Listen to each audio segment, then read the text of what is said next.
Bonjour à tous, merci encore de votre fidélité. Je suis très heureux de vous retrouver pour ce nouveau numéro de School TV Le Mag. School TV Le Mag, c'est 30 minutes, une demi-heure, vous le savez, sur la scolarité de vos enfants, avec à chaque fois une thématique forte. Aujourd'hui, on se met en mode école ensemble et on s'intéresse à la drépanocytose, une maladie méconnue qui s'attaque aux globules rouges. Vous verrez que son dépistage a été élargi. Il y a quelques semaines, Irina Capron sort sa loupe. Elle vous dit tout dans un instant. Quels sont les symptômes de la drépanocytose? À quoi ressemble le quotidien avec cette maladie? Comment gérer la fatigue, les douleurs? Et surtout, quelle scolarité pour les malades? On en parle avec nos invités. Enfin, comment sensibiliser autour de cette question? Où en est la recherche? Comment l'aider? On se pose toutes ces questions avec nos invités que je vous présente tout de suite en plateau. Laetitia Defoy. Bonjour Laetitia. Bonjour. Merci d'être avec nous. Merci. Tout va bien? Très bien, merci. Oui, il fait moins 12 degrés en plateau, on ne vous a pas prévenu, je sais. C'est la première émission de la journée, et souvent il fait un petit peu frais, on a mis la clim à fond. Alors, on est très heureux de vous retrouver en tout cas, cofondatrice de l'application Drépacare. C'est ça. Drépacare, je t'ai bien dit. Et vous nous direz ce que c'est dans un instant. On est également en plateau avec Emmanuel Schott-Fona. Bonjour Emmanuel. Bonjour Patrick. Vous allez bien? Très bien, merci. Vous êtes hôte du podcast Drépaland. C'est dur à dire, Drépaland, Drépacare. Je vais m'entraîner à chaque fois parce que oui, j'ai du mal avec les R. Vous commencez à me connaître, Irina, vous commencez à me connaître. Et puis on est également en Skype avec le docteur Constant Vaudoué. Bonjour Constant, docteur, merci d'être avec nous. Merci d'avoir répondu présent à notre invitation. Bonjour, président de l'association Doris, et vous êtes du côté de Strasbourg. On parle avec vous, on converse avec vous juste après la loupe d'Irina. Bonjour Irina Capron. Bonjour. Irina. Oui. Je me moque, mais en vrai, je ne sais même pas moi si ça va passer. Bon, arrête de dire ça. Drépanocytose, c'est quoi? Alors la drépanocytose, elle est aussi appelée anémie falciforme. C'est une maladie génétique héréditaire qui touche les globules rouges, comme vous l'avez dit. Elle touche en fait l'hémoglobine. C'est une protéine à l'intérieur des globules rouges qui sert au transport de l'oxygène des poumons vers tous les organes du corps. Et elle provoque la déformation des globules rouges qui perdent leur forme arrondie et qui prennent l'apparence d'une faucille. C'est pour ça qu'on l'appelle anémie falciforme. Et drépanos, en grec, signifie également faucille. Comme je l'ai dit, c'est une maladie héréditaire parce qu'elle se transmet par les deux parents porteurs du gène mais qui sont non malades. Quels sont les symptômes? Alors, les symptômes de la maladie sont variables, ils dépendent de l'âge et de la personne. Dans les premiers mois, les nourrissons sont généralement asymptomatiques car ils bénéficient de l'hémoglobine fétale. L'anémie, ensuite, c'est souvent le premier symptôme, le premier signe de la maladie. Ça se traduit par une pâleur, par une fatigue chronique et parfois par une jaunisse. Il y a également les crises vaso-occlusives qui entraînent des douleurs aiguës. Elle affecte les os, les articulations des bras, des jambes, du dos, de la poitrine. Et chez les tout petits, les crises se manifestent généralement par un gonflement douloureux des mains et des pieds. Cette maladie se manifeste également par un risque d'infection bactérienne sévère. Les autres complications fréquentes sont les risques d'accidents vasculaires cérébraux ou encore les risques rénaux. La drépanocytose, ça touche qui? Alors à l'origine, la maladie touchait principalement le continent africain, considéré comme l'un des foyers originels de la pathologie. Elle est depuis très présente en Amérique, tout particulièrement aux Antilles, au Brésil ainsi qu'en Europe de l'Ouest. La France est le pays le plus touché d'Europe. La drépanocytose est la plus fréquente des maladies génétiques dépistées chez les nouveau-nés. Selon le journal Le Monde, en 2020, 557 nouveau-nés ont été dépistés avec un syndrome drépanocytaire majeur et on compte entre 20 000 à 30 000 personnes drépanocytaires en France. Et comment ça se passe pour le diagnostic? Alors, le dépistage à la naissance est un outil crucial pour prendre en charge au mieux la maladie et limiter les complications. En France, ce dépistage proposé pour tous les nouveau-nés outre-mer ne concerne en métropole que ceux des parents originaires de régions du monde plus à risque, comme l'Afrique, le Moyen-Orient, les Antilles. Alors, dans un avis rendu public le 15 novembre dernier, la Haute Autorité de Santé a recommandé de généraliser ce dépistage de la drépanocytose dès la naissance pour tous les nouveau-nés. Il a été annoncé à partir de janvier 2023, mais ce dépistage élargi ne s'applique pas encore sur le terrain car il manque un texte ministériel. Merci pour ce topo complet. Merci beaucoup Irina. Tout de suite, l'expression orale, nos invités. Et je vous présente aux invités le docteur Constant Vaudoué, qui est président de l'association Doris à Strasbourg, Emmanuel Schott-Fona, qui est hôte du podcast Drépaland, et Laetitia Defoy, qui est cofondatrice de l'application Drépacare, application qui est née quand? En 2017. En 2017. Et elle consiste en quoi, cette application? C'est une application préventive, informative et de suivi personnalisé, et surtout avec un réseau social intégré pour les drépanocytaires du monde entier. Pour créer une communauté, effectivement. Si, voilà, il y a une communauté. Et pas seulement en France, c'est ça? Non, pas seulement en France. C'est essentiellement francophone ou c'est... C'est essentiellement francophone. L'appli est francophone, mais On peut la télécharger tant qu'on parle français n'importe où. Donc il y a beaucoup de gens d'autres pays. Laetitia et Emmanuel, vous êtes porteuses toutes les deux de la maladie? Tout à fait. Oui, oui. Vous avez été dépistée quand, vous? Alors moi, j'ai été dépistée à mes 8 mois de naissance parce que j'ai fait une complication très importante. J'ai été hospitalisée et j'ai eu la chance en fait d'être prise en charge dans un centre de référence de la maladie à l'hôpital Necker. Et donc là, on a vu que j'avais la maladie. Pour enfants, par définition, à Paris, l'hôpital Necker, qui eux, effectivement, connaissent tout de la maladie. J'imagine que c'est pas le cas de tous les établissements. Non, c'est pas le cas de tous les établissements. Et malheureusement, avec l'absence de dépistage, en fait, il y a beaucoup de parents qui découvrent qu'ils sont porteurs de la maladie au moment où, alors pas porteurs de la maladie, qu'ils sont porteurs sains au moment où ils ont un enfant qui est malade, et ça conduit à des situations assez dramatiques. Et c'est ce qu'on met notamment en lumière avec le podcast Drepaland, avec ce type de témoignages de parents qui ont eu des enfants qui, à l'âge de 10 mois, ont fait un AVC qui a eu un impact en fait sur la suite en fait de la vie de cet enfant et sur la condition familiale.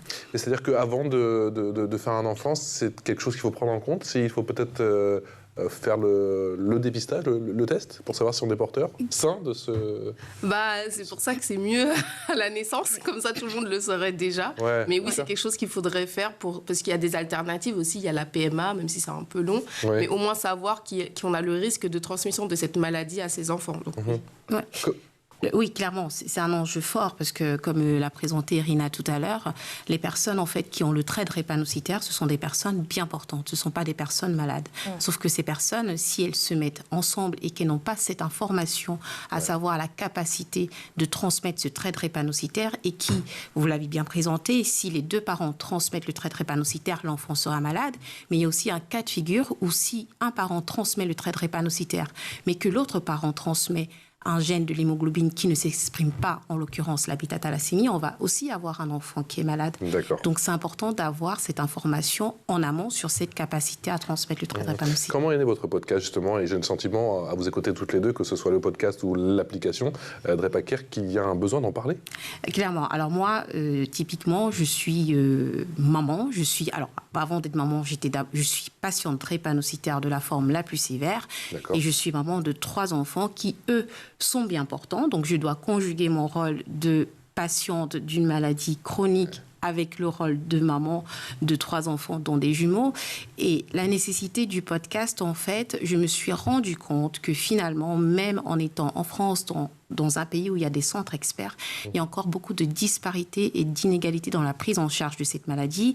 Et notamment, elle n'est pas forcément bien connue. Et les patients qui se retrouvent à être pris en charge dans des centres qui ne sont pas experts. Parce que idéalement, pour un patient qui a une maladie chronique, en fait, c'est d'être suivi dans un centre expert. Or, tous les patients ne peuvent pas habiter à côté d'un centre expert. Nous sommes des patients qui voyageons pour des raisons privées ou professionnelles. Et les crises, elles sont imprévisibles. Et le personnel soignant qui nous prend en compte, c'est souvent les urgences. Et qui dit maladie telle que la drépanocytose, c'est une maladie rare. Donc, ils n'ont pas forcément toujours des patients dans leur file active. Donc, ils sont moins formés, entre guillemets, sur la prise en charge dans l'urgence de cette maladie. Docteur Constant Vaudoué, pourquoi cette maladie est si méconnue? Bonjour. Alors, je pense qu'il y a plusieurs choses à dire. La première, c'est que c'est une maladie qui touche la population, en majorité la population africaine, et dans nos pays, la maladie est considérée comme tabou. Cela fait donc que les patients ou les parents ne parlent pas de la maladie. Et donc, à partir de ce moment, c'est difficile que les gens comprennent la maladie. Je pense que la première chose venait de là. Par contre, en Europe, c'est ce que j'essaie de dire aux patients, il faut que vous parlez de votre maladie, il faut que vous parlez de tout ce qui vous arrive. C'est comme ça qu'on va continuer à connaître la maladie. Maintenant, il faut aussi quand même ajouter une chose, c'est que ça touche la population noire. Il n'y a pas beaucoup de médicaments, parce que les sociétés pharmaceutiques, en général, se disent si on fait des médicaments pour ces populations, ils n'ont pas la capacité d'acheter. Donc, du coup, il y a beaucoup de choses qui rentrent en compte. Et voilà, c'est ça. Laetitia, on sait pourquoi ça touche essentiellement les Noirs? En fait, essentiellement, parce que comme Irina l'a dit, à la base, ça vient un peu aussi de l'Afrique et de d'autres... mais en fait, en Afrique, il y a une grosse zone paludéenne. Et en fait, le corps a voulu se protéger du paludisme et du coup, ça a créé aussi la maladie. Donc, il n'y a pas qu'en Afrique, il y a beaucoup en Inde, dans le bassin méditerranéen, Grèce, Sicile, Italie. Mais c'est pour ça qu'il y a aussi beaucoup de Noirs, il y a beaucoup d'Africains et d'Antilles qui sont atteints. Emmanuel ? Oui, en effet, la mutation en fait, de cette hémoglobine, c'est une mutation qui est apparue en fait, un peu partout dans le monde. Il y a à peu près 7000 ans. Et ça a été une sélection, comme le dit Laetitia, par rapport au paludisme. C'est-à-dire que le paludisme, en fait, on va avoir l'anophèle femelle qui a besoin, en fait, pour se reproduire de notre sang. C'est-à-dire, elle va nous piquer, elle va injecter, en fait, ces petits œufs, je caricature, mais c'est un peu ça, et ils vont suivre, en fait, un cycle de développement dans le sang humain. Et ensuite, quand elle va nous repiquer, elle va les récupérer à un autre stade et elle va aller les pondre. Donc, elle a besoin de l'humain pour se reproduire. Or, avec un globule rouge drépanocytaire, cette capacité de reproduction dans notre corps n'est pas assurée. Donc, de facto, les personnes qui étaient donc porteurs du trait S étaient des personnes qui résistaient mieux au palu. Et donc, c'est pour ça qu'on retrouve donc la persistance de ce gène S en Afrique, mais également beaucoup en Inde. Ce sont vraiment les deux continents qui portent beaucoup cette mutation. Et comme il y a cette sélection, cette pression en termes de sélection des personnes AS qui finalement sont bien portantes et vont retransmettre le gène. Et aujourd'hui, avec les flux de population, c'est une maladie qu'on retrouve un peu partout. Vous nous avez dit que vous avez la forme de la maladie la plus sévère. Comment se manifestent les crises et surtout avec quelle récurrence ? Alors, ça, c'est un grand sujet chez les patients drépanocytaires, c'est que chaque patient drépanocytaire, en quelque sorte, est unique. Et chaque patient va avoir une manifestation de la maladie qui lui est propre. Donc, on ne peut pas calquer le modèle de prise en charge d'un patient sur un autre. Après, il y a des phases très clés dans la vie où, finalement, on va être plus ou moins sensible. Ça va être la petite enfance avec les infections, mais ça va également être l'adolescence avec la poussée de croissance. Et ensuite, quand on entre dans la vie professionnelle, qui demande de l'énergie, qui est prenante, on va aussi également avoir cette manifestation de la maladie et ainsi en tant que femme dans les phases de grossesse. Donc concrètement, une crise drépanocytaire, ce sont des douleurs très fortes qui vont essentiellement être au niveau des os. En termes d'intensité, clairement, lorsqu'on n'a pas expérimenté cette maladie, on a du mal à s'imaginer l'intensité que ça peut être. Mais il faut vous dire que... souvent parler de coups de couteau. Oui, exactement. Pour imager la douleur. Pour imager, il y a le coup de couteau, il y a le marteau. Mais ce qu'il faut avoir en tête, c'est que typiquement, demain, vous avez des maux de tête, ou si vous êtes très malade, on va vous donner un antalgique de palier 1, un Doliprane. Un patient qui est dans une crise drépanocytose, il a besoin d'avoir de la morphine, d'avoir un gaz. En fait, on va sur des antalgiques en fait, qui droguent, hyper puissants, afin de calmer la douleur. Oui, en fait, il y a aussi l'impact au quotidien parce qu'il y a aussi les crises. Là, c'est ce que les gens voient quand on fait les crises, quand on est à l'hôpital, quand on a mal. Mais ça impacte. Il y a une fatigue aussi, j'imagine, chronique. Oui, il y a une fatigue chronique déjà parce qu'il faut savoir que nos globules rouges, ils vivent 20 jours au lieu de 120 jours pour un globule rouge normal. Donc, le corps, il est déjà en constante fabrication d'hémoglobine. On est fatigué. Et en plus de ça, ça peut aussi atteindre les os. Par exemple, moi, ça a atteint mes os quand j'avais 10-11 ans. Et ensuite, tout mon collège, pendant 4 ans, je n'ai pas pu marcher. Donc, j'étais en fauteuil roulant parce que j'avais plus mes hanches étaient nécrosées. On a l'ostéonécrose. Là, actuellement, pour marcher, j'ai une prothèse de hanche. Il y a l'autre hanche qui est nécrosée. Mais ce sont des choses, c'est une maladie invisible. Donc, ça ne se voit pas. Donc, c'est vrai, par exemple, à Carrefour, j'ai besoin de ma carte et on va m'insulter parce que de visu, comme ça, les gens voient que je ne souffre pas alors que j'ai hyper mal, en fait, quand je suis debout. Vous êtes en pleine forme, vous, pourquoi vous passez devant tout le monde? Oui, voilà, c'est ça, quoi. C'est ça. Limite, il y a une suspicion autour de la carte, quoi. Est-ce que c'est une vraie carte de personne? Ah bah oui, on me demande où je l'ai eu. Du coup, tout le monde peut l'avoir. Madame, moi aussi, vous avez un plan, quoi. Limite, quoi. Vaut mieux en rire.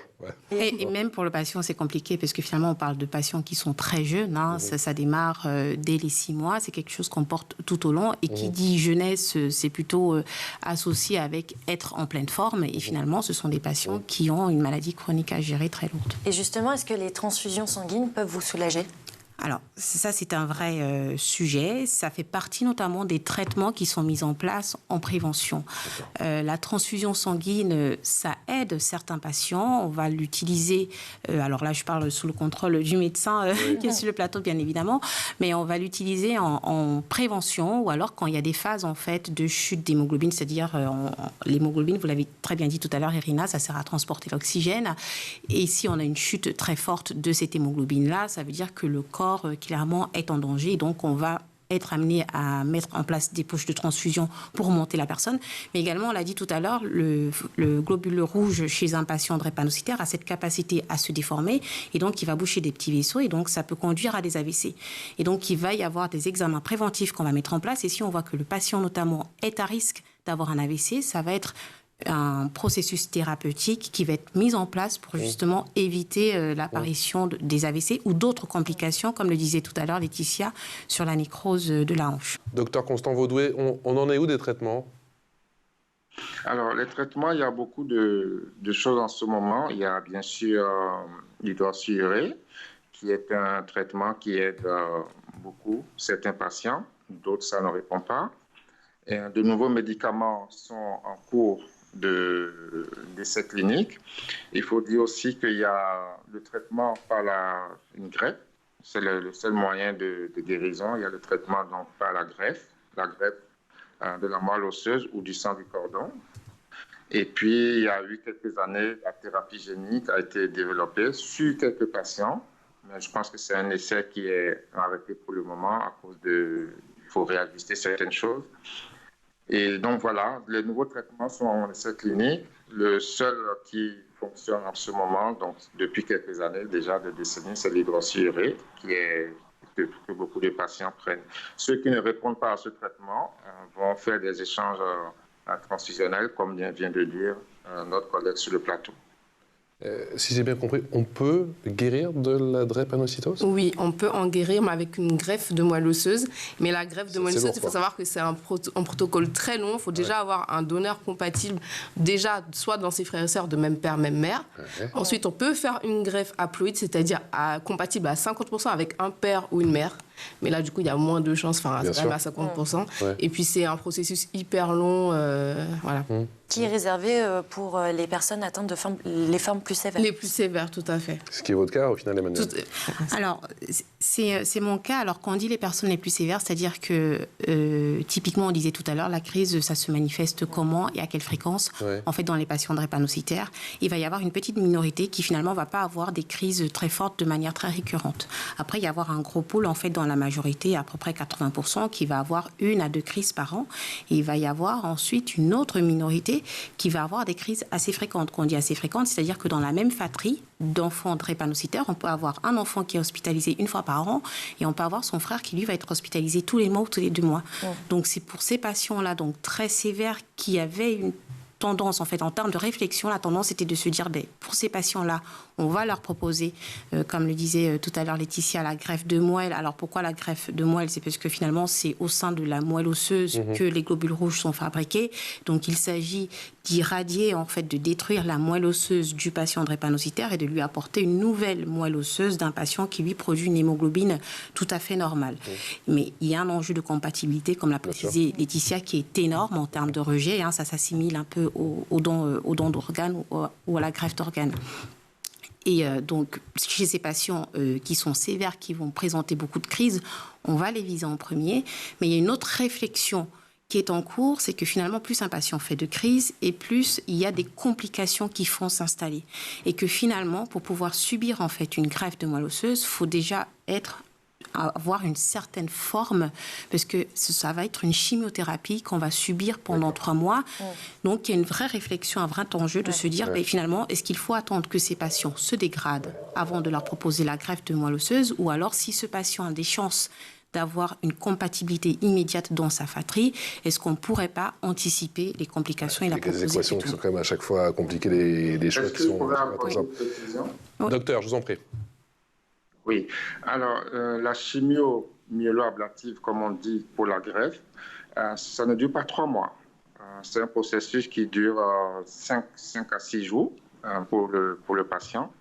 ou la patiente. Mais effectivement, c'est un processus qui est lourd dans la mesure où les médicaments qu'on donne, comme la chimio, ce sont des médicaments assez lourds.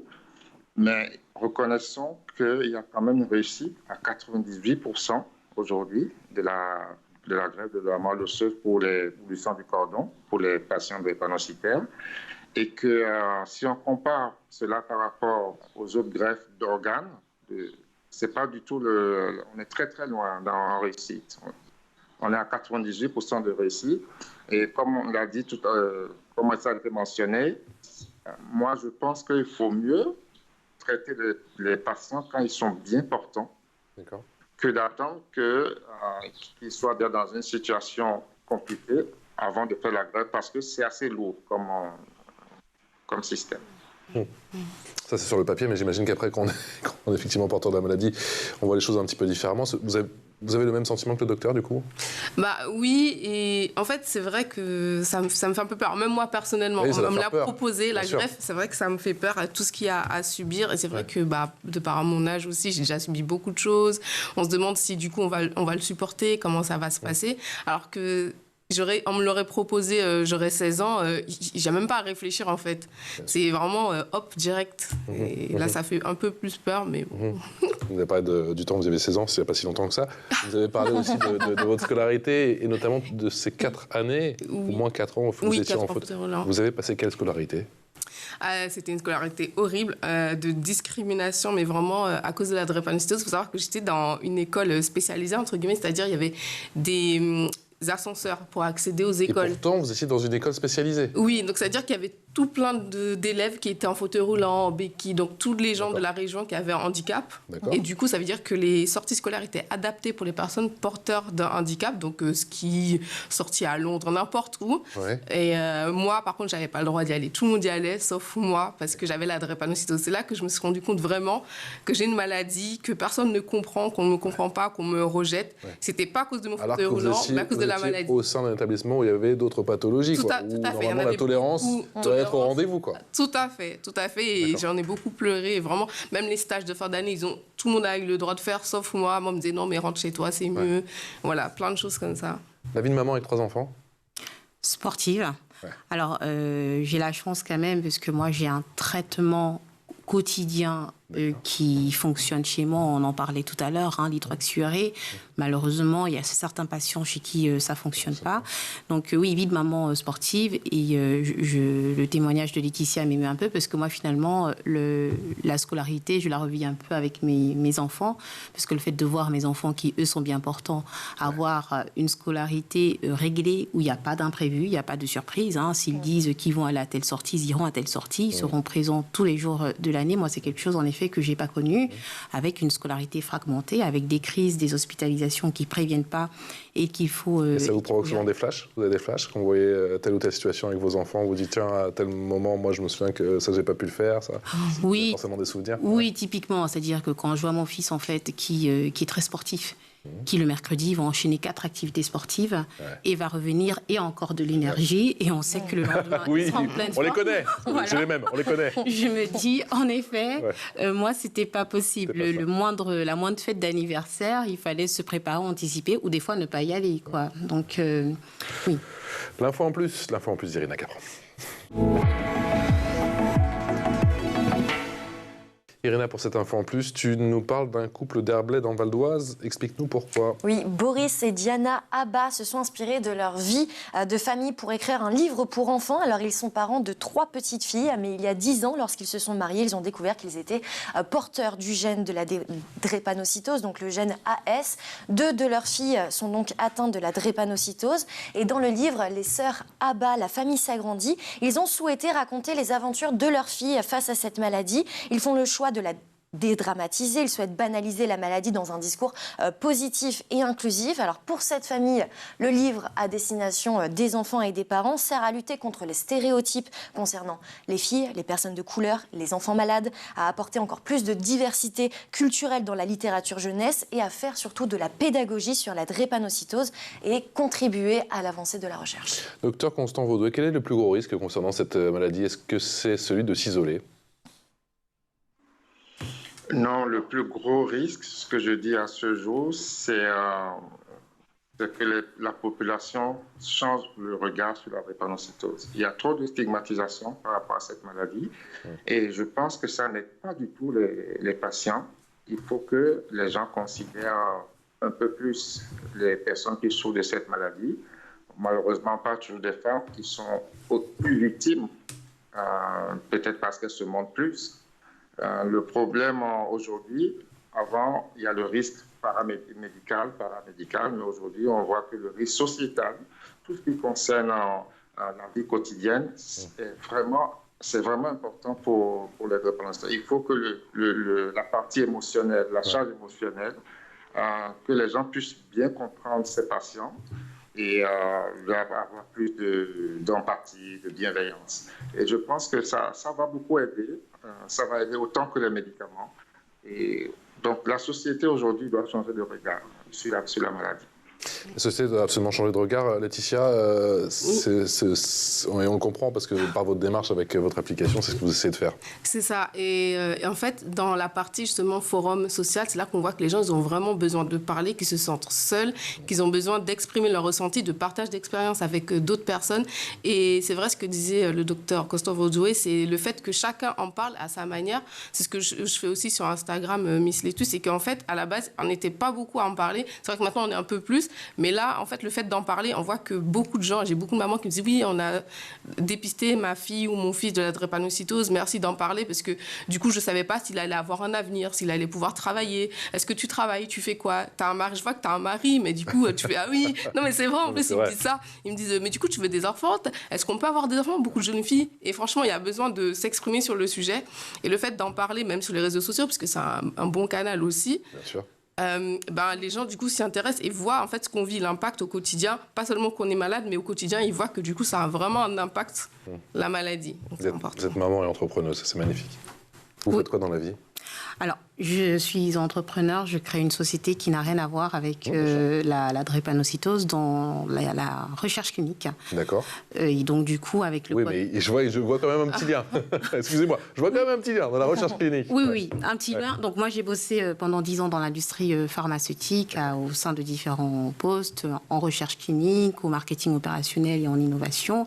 Et avec le podcast Drépaland, en fait, finalement, c'est apporter un temps d'échange, parce que dans chaque épisode, finalement, il y a un médecin, un professionnel de santé, une infirmière ou un patient avec lequel on va décortiquer la maladie, un aspect spécifique.